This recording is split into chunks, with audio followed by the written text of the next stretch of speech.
Pour sa deuxième exposition en Guadeloupe, Ronald de Cyril revient au centre culturel Rémy Ninsouta à Pointe-à-Pitre. Il y propose une quarantaine d'œuvres issues de 4 séries différentes et réunies sous un même titre, Odyssée ponctuée, toute une histoire. Odyssée ponctuée, c'est l'idée du voyage en fait, l'idée du déplacement, de l'aventure.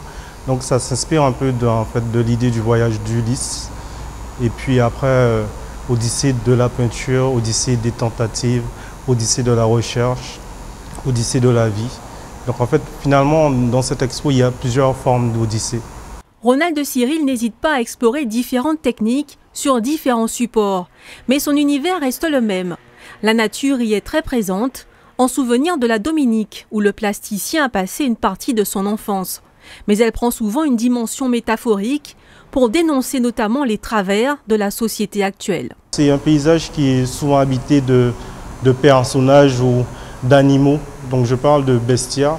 Ce sont des animaux qu'on retrouve en fait dans le paysage de la Caraïbe.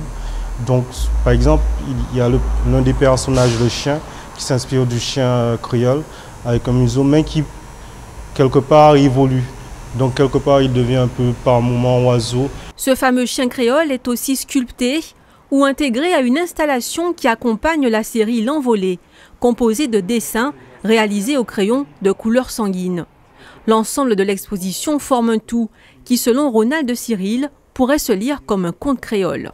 Lorsque Tijan il sort du moule, peut-être d'un bond, il arrive à Pointe-à-Pitre, ce n'est pas forcément logique, mais dans l'histoire de Tijan, ça ne dérange en rien.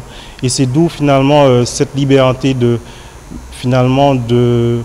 mettre ensemble différents fragments, peut-être des fragments de souvenirs, des fragments de paysages que j'ai visités, de paysages que j'ai rêvés, ou simplement de choses d'une manière qui me viennent instinctivement. Odyssée ponctuée, à la fois un retour sur le passé et une aventure en train de s'écrire avec le propre langage de Ronald de Cyril, qui n'a pas dit son dernier mot.